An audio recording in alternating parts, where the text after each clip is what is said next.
네, 반갑습니다. 재정학 11장 최적 과세론 볼게요. 물품세의 최적 과세부터 보겠습니다. 여기 요약은 1번 먼저 보고 다 본 다음에 마지막에 읽어보겠습니다. 램즈의 최종 물품 과세 원리에 관해서 먼저 볼게요. 과세 시 모든 상품의 소비량 감소율이 같도록 설계되어야 되고요. 감소량이 아니고 감소율이 같도록 설계되어야 됩니다. 조세 제도로부터 나오는 총 초과 부담을 극소화하기 위해서는 모든 상품의 수량에 똑같은 비율의 감소가 일어나도록 세율 구조를 만들어야 됩니다. 제하간 세수에 대한 후생 비용의 비율이 같아야 됩니다. 제하의 보상 수요량이 동일한 비율로 감소되도록 모든 제하에 조세를 부과해야 되고요. 각 상품에서 걷어들이는 조세의 한계 초과 부담이 서로 동일하도록 세율이 결정됩니다. 필수제에 더 높은 세율을 적용해야 돼요. 램즈의 최종 물품 과세 원리에 따르면요. 필수제는 가격 탄력성이 낮죠. 수요의 가격 탄력성이 높은 제하일수록 낮은 세율을 적용해야 됩니다. 수요의 가격 탄력성이 0인 제하가 있다면 이 제하에 대해서만 조세를 부과해도 돼요. 어떤 제하의 보상 수요가 완전 비탄력적인 경우 모든 조세를 그 제하에 부과하는 것이 최적이 됩니다. 램지 원칙이 성립하기 위해서는 각각의 제하가 독립적인 관계에 있어야 한다고 전제하고 있어요. 대체 관계 아닙니다. 수요의 가격 탄력성이 큰 제하일수록 낮은 세율을 적용하는 것이 효율성 관점에서는 바람직하죠. 각 제하에 대해 차등 세율로 물품세를 부과하는 것이 효율적입니다. 단일 세율 아니고요. 필수품에는 높게 과세하는 것이 램지 원칙에 부합할 뿐만 아니라 사회적으로는 바람직하지 않습니다. 램지 규칙에 따라 조세 체계를 구축하면 공평성을 해칠 수 있겠죠. 동질적 소비자를 가정할 때 수요의 가격 탄력성에 반비례하는 물품세는 공평성을 저해할 수 있습니다. 다 같은 말이에요. 동질적 소비자를 가정할 때 수요의 가격 탄력성에 반비례하도록 종량세를 부과하면 초과 부담이 최소화됩니다. 이질적 소비자를 가정할 때 소득의 사회적 한계 가치를 반영해서 소득이 낮은 사람들이 많이 사용하는 제하에는 낮은 세율을, 소득이 높은 사람들이 많이 사용하는 제하에는 높은 세율을 부과하는 것이 바람직합니다. 이질적 소비자를 가정하면요. 이질적 소비자란 개인 간 소득이 다른 걸 의미합니다. 같은 세금을 부과할 때 빈자의 효용 상실분이 크기 때문인데요. 이질적 소비자 경제에서 도출된 최종 물품세는 탄력성과 소득의 사회적 한계 가치를 고려합니다. 여가가 정상제일 때면 여가와 보완 관계에 있는 제하에는 더 높은 세율을, 여가랑 대체 관계에 있는 제하에 대해서는 더 낮은 세율을 부과해야 됩니다. 그럼 여러 제하에 대한 간접세 과세에 관해서 한번 볼까요? 램지 원칙에 따라 과세하면 초과 부담의 총합을 극소화시킬 수는 있겠죠. 수요의 가격 탄력성이 큰 제하에 대해 상대적으로 높은 세율로 과세하면 효율성은 감소하게 됩니다. 초과 부담이 커지니까요. 역탄력성 법칙은 형평성을 고려하지 않는 과세 원칙이에요. 효율성만 고려합니다. 모든 제하에 차등 세율을 적용할 때 효율성이 극대화되고요. 램지 원칙에 따르면 모든 제하의 수요량이 동일한 비율로 감소하도록 세율 구조를 만들어야 한다고 주장하고 있어요. 요소의 투입이 고정적일 때 가장 효율적인 조세에 대해서 물었습니다.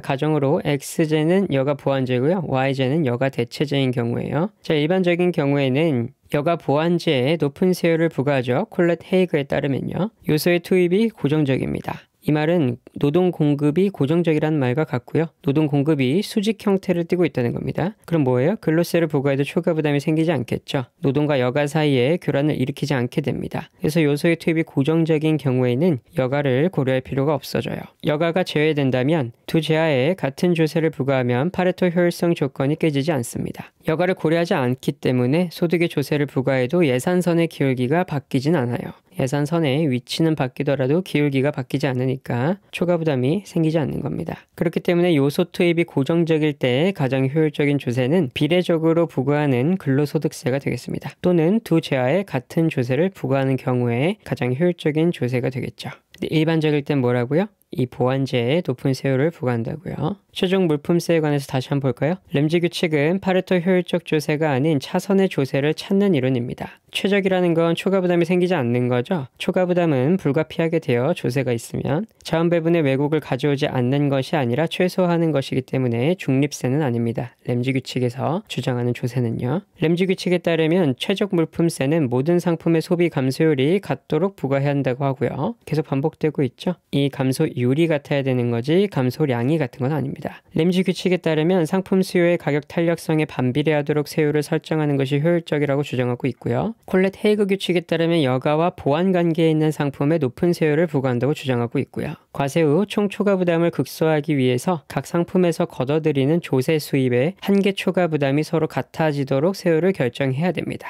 이 램지 규칙 말하고 있는 거죠. 최적 조세에 관해서 한번 볼게요. 파레토 최적 조건을 위반하지 않으면서 세수를 거둘 수 있는 조세는 정액세입니다. 역탄력성 법칙에 의하면 각 상품에 대한 최적 세율은 수요의 가격 탄력성에 반비례하죠. 램지 규칙에 따르면 최적 조세 제도는 모든 상품의 수요를 같은 비율로 감축시키는 조세 체계고요.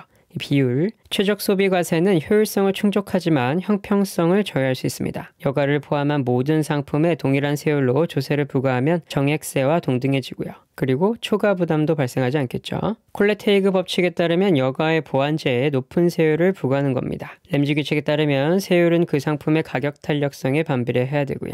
오답 유형으로 소득 탄력성 나오니까 주의하세요. 그 상품의 가격 탄력성에 반비례해야 됩니다. 독점 시장에서 평균 비용과 한계 비용이 동일하고요. 수요 곡선이 우하향하는 직선일 경우에 단위당 종량세를 부과하면 가격은 2분의 1t만큼 상승한다고 했습니다. 콜레테이그의 이론에 입각해서 가장 적절한 과세 대상에 대해서 물었네요. 여가의 보완제를 찾는 문제가 되겠어요? 자, 보급형 골프채 등이 돼요. 그러니까 놀 때 쓰는 물건을 찾으면 됩니다. 여가 활동을 할 때 사용하는 물건들을 보완제로 보니까 선수용 스키 장비는 직업생활에 필요하기 때문에 아니겠죠. 그럼 콜레테이그 규칙 안에서 자세히 한번 볼까요? 여가와 보완적인 상품에 더 높은 세율을 적용하는 것이 바람직하다는 주장이고요. 물품세가 초과 부담을 가져오는 주요 이유는 여가에 대한 직접 과세가 불가능하기 때문이라는 사실에 착안하고 있습니다. 소득세 대신에 동일한 세수를 가져다주는 간접세를 부과하면 사회후생이 늘어날 수 있다는 의미를 함축하고 있어요.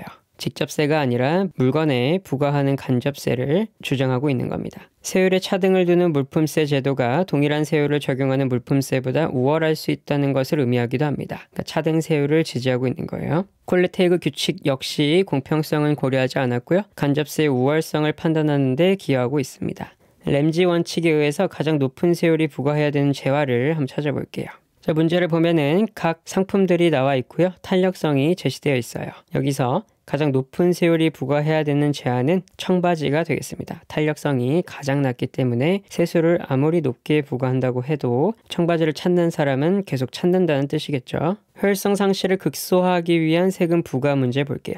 A제화의 가격 탄력성, B제화의 가격 탄력성 나와 있고요. 가격이 각각 나와 있습니다. A제화에 10% 세금을 부과한 경우 B제화에 얼마만큼의 세금을 부과해야 되는지 물었습니다. 자, 가격 탄력성의 비율을 보면 10대 1로 구성되어 있죠. 그러면 세율은 반대로 1대 10으로 가져가는 겁니다. A의 10% 세율이기 때문에 B에는 100% 세율을 적용하면 돼요. B의 세후 가격은 그러면 1,000원이 되겠죠. 세금이 500원이니까. 총 초과 부담을 극소화하는 세율 구조에 대해서 물었습니다. A, B의 가격 탄력성은 각각 1.2와 0.4고요. 두 제한은 서로 독립적 관계에 있다고 가정하고 있네요. 해답을 보면 가격 탄력성 비율은 3대 1이고 조세 부과는 그럼 몇 대 1로 하죠? 1대 3으로 하겠죠. 자, 그러면 위에 요약 한번 볼까요? 자, 램지에서의 키워드가 뭐죠? 필수품에는 높게, 사치품에는 낮게 과세한다고 했습니다. 동질적 소비자를 가정하고 있는 하에서요. 소득 분배보단 효율성에 집중하고 있고요. 감소율로 한다. 감소량이 아니라 물품들은 독립적인 관계에 있고 차등 세율을 주장하고 있고요. 가격 탄력성에 반비례하게 조세를 부과합니다. 소득 탄력성 오답 유형 주의하자고 했습니다. 가격 탄력성에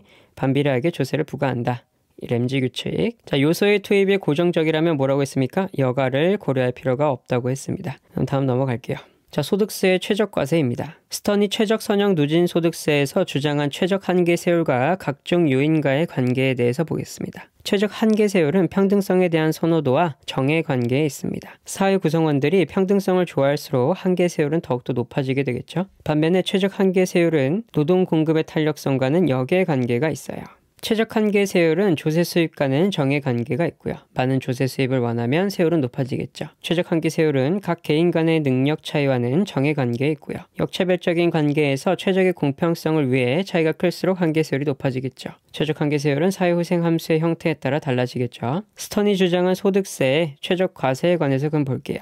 불평등에 대한 혐오 감지표의 절대값이 낮을수록 최적 소득세율은 낮게 됩니다. 불평등에 대한 혐오 감지표가 낮다는 건 불평등에 민감하지 않다는 걸 뜻합니다. 조세 수입 목표가 클수록 최적 소득세율은 높아지고요. 면세점 이상인 소득자에 대해서 최적 선형 소득세는 최적 비선형 소득세에 비해서 수직적 공평을 제고하는 데 상대적으로 효과적이진 않습니다. 뭐가요? 최적 선형 소득세는 최적 비선형 소득세에 비해서 수직적 공평성을 제고하는 데 상대적으로 효과적이지 않다. 자, 그럼 최적 소득세의 누진성과 효율성에 관해서 볼게요. 소득 수준의 상승에 따라 평균 세율이 상승하면 누진성은 커지게 됩니다. 자, 지금까지 들으셨으면 이 문장을 봤을 때는 당연하지 라는 게 자연스럽게 떠올라야 됩니다. 소득의 소득 탄력성이 클수록 누진적이고요. 선형 누진세의 한계 세율이 높을수록 초과 부담이 커지고요. 정액증여가 클수록 재분배 효과가 커집니다. 스턴에 따르면 평등성에 대한 선호가 강할수록 최적 소득 세율은 높게 설정되고요. 그리고 소득과 여가 간 대체 탄력성이 클수록 최적 소득 세율은 작아지게 됩니다. 최적 소득 세율이 높아지면 일하는 사람이 많이 줄어들겠죠. 선형 누진 소득세 구조 볼게요. 면세점 소득 이상의 구간에서 한계 세율은 일정하게 되고요. 선형 누진 소득세 이거 함수 다 기억나시죠? 뒤에 한계 세율 일정했던 거. 면세점 소득 이상의 구간에서 소득이 증가할수록 평균 세율은 증가합니다. 면세점 소득에서는 한계 세율 일정하고 평균 세율은 0이겠죠. 동일한 효용을 유지하는 경우에 선형 누진 소득세의 초과 부담이 비례소득세의 초과 부담보다 큽니다. 면세점 소득 이상의 구간에서 한계 세율은 평균 세율보다 언제나 크고요. 그게 누진세의 특징이었잖아요. 최적 조세 제도에 관해서 보겠습니다. 콜레테이크 규칙하면 여가의 보완제 떠올라야겠죠. 콜레테이크 원칙에 따르면 여행사의 서비스에 대한 세율이 업무용 컴퓨터에 대한 세율보다 높아야 된다고 주장하고 있어요. 지출세는 누진과세가 가능합니다. 누가 돈을 얼마나 썼는가에 대해서 집중하고 있는 거죠. 일반적으로 소득세와 지출세는 저축이 과세 대상이 되느냐의 여부에서 차이가 나게 돼요. 칼도는 임금 소득에 대해 과세하는 것보다 소비 행위에 과세하는 것이 더 바람직하다고 주장했습니다. 누가요? 칼도는요. 최종 물품세 이론은 공평성보다 효율성 관점에서 접근하고 있고요. 사드카와 시어드에 의하면 비선형 최적 과세 하에서 최고소득 수준의 한계 세율은 0이다 라고 주장하고 있습니다. 이 문장을 꼭 알아야 이 문제를 풀 수 있을까요? 전 그렇게 생각하진 않아요. 속어 하다 보면 이게 답으로 나올 확률이 높습니다. 처음 보고 모르는 문장이라고 해서 그렇게 깊게 생각할 필요는 없습니다. 에즈워드 모형에 의한 최적소득세는 급진적인 누진세를 의미합니다. 부자에 대한 세금이 일정 소득 이상에서 사실상 100%가 되어야 하는 걸 주장하고 있죠. 소득 재분배 이론이고요. 완벽하게 n분의 1 하자고 주장하고 있는 겁니다. 모든 효용함수는 동일할 것, 소득의 한계 효용은 체감할 것, 공리주의를 가정하고 있죠. 에즈워드 모형이요. 스턴의 최적과세 모형에 의하면 노동 공급의 탄력성이 작을수록 높은 세율을 책정해야 되고요. 노동 공급의 탄력성이 작다는 건 여가와 소득의 교란이 적다는 걸 뜻하기 때문에 높은 세율을 책정할수록 많은 조세가 들어오게 되겠죠. 로스 사회 후생함수에서 근로 유인이 고려될 경우 최적 세율은 일정 소득 이상에서 100%가 되어야 하는지 물어봤습니다. 롤스에서 그렇진 않습니다. 일반적인 롤스 함수에서는 그렇게 말하고는 있는데요.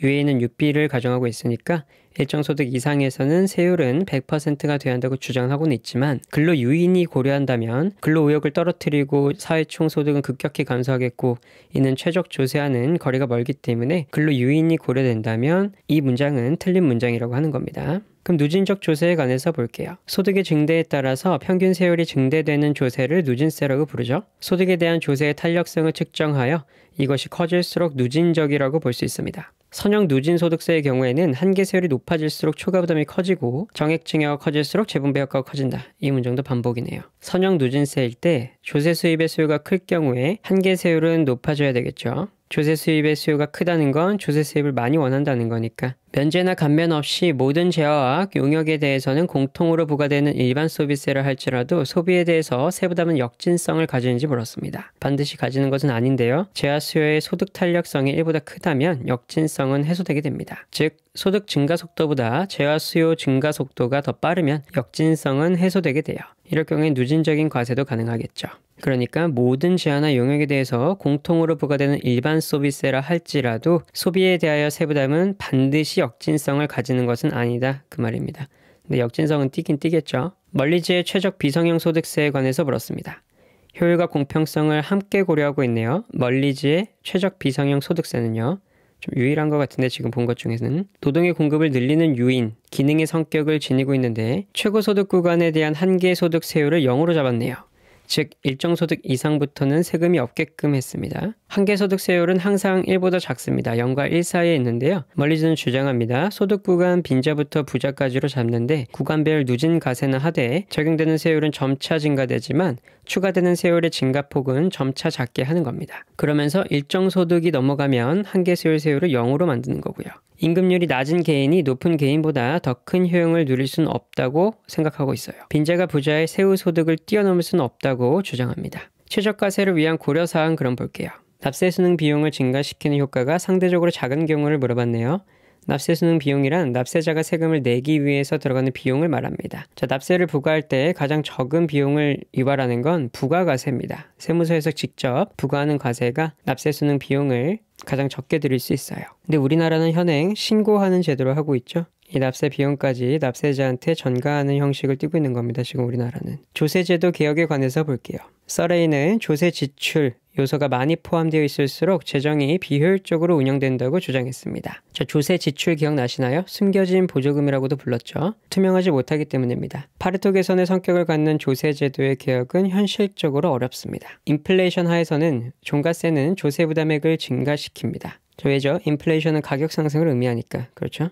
그래서 인플레이션 하에서는 종가세를 낮추는 방향으로 조세제도를 개혁하는 것이 바람직해요. 소득세의 세원을 넓히기 위한 방법 중 하나인 포괄적 소득세 제도는 헤이그 사이먼즈의 소득 정의에 근거를 두고 있습니다. 소득세 과세 범위를 줄이는 대신 세율을 올리는 방향으로 조세제도를 개혁하는 것은 바람직하지 않아요. 세율을 높이면 초과부담은 제곱으로 증가하기 때문이죠. 초과부담은 이 세율과 제곱관계에 있다고 했습니다. 그럼 탈세 이론에 관해서 볼까요? 탈세의 한계 편익은 한계 세율입니다. 탈세의 한계 비용은 적발 확률의 적발시 한계 벌과금, 벌금률을 곱한 거고요. 탈세를 줄이기 위한 정책 수단으로 세무조사를 확대 실시할 수 있고요. 탈세의 심리적 비용, 지하 경제에 대해 고려하지 못하는 한계가 있습니다. 법적인 세금 부담을 낮추기 위해서 경제적 행위를 변경시키는 행위에 대한 이론, 이건 탈세의 이론입니까? 아니죠. 절세에 관한 내용입니다. 탈세는 법률을 위반해가면서 조세 부담을 줄인다는 점에서 조세 회피와는 구별되고요. 세무조사를 받을 확률이나 벌금률을 높이는 것은 탈세를 줄이는 데 기여할 수 있습니다.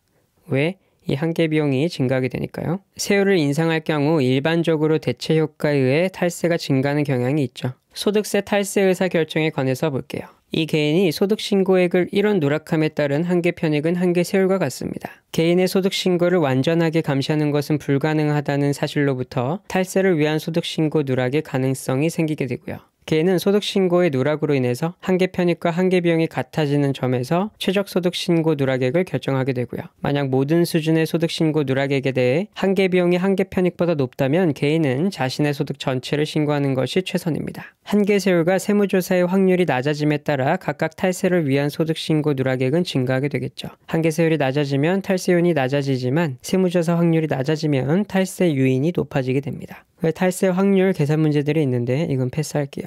자, 여기까지 11장 최적 과세론 봤고요. 이제 12장 조세의 경제적 효과 이어서 보겠습니다. 수고하셨습니다.